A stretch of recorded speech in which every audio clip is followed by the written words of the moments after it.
আল্লাহর হাবিব সাল্লাল্লাহু আলাইহি ওয়াসাল্লাম মসজিদে নববীর ভেতরে, হঠাৎ তিনি মসজিদে নববীর মিম্বারে পা রেখে বললেন আমিন। দ্বিতীয় ধাপে পা রেখে বললেন আমিন। তৃতীয় ধাপে পা রেখে বললেন আমিন। সাহাবারা অবাক হয়ে বললেন, ইয়া রাসূলুল্লাহ, ইয়া হাবিবাল্লাহ, তিনবার শুধু আমিন আমিন পড়লেন, কেন পড়লেন আমরা কিছু জানি না, আমাদেরকে জানিয়ে দেন কেন আপনি তিনবার আমিন বললেন।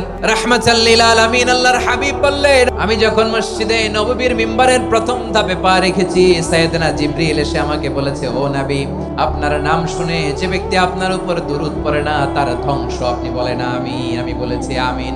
দ্বিতীয় ধাপে পা রাখার পর সাইয়েদনা জিবরিল বললেন, ইয়া রাসূলুল্লাহ, মাতা পিতাকে বার্ধক্য অবস্থায় পেয়ে তাদের সেবা করে, তাদের সাথে সদাচরণ করে যে সন্তান জান্নাত কামাতে পারলো না তার জন্য ধ্বংস। আপনি বলেন আমিন। আমি বলেছি আমিন।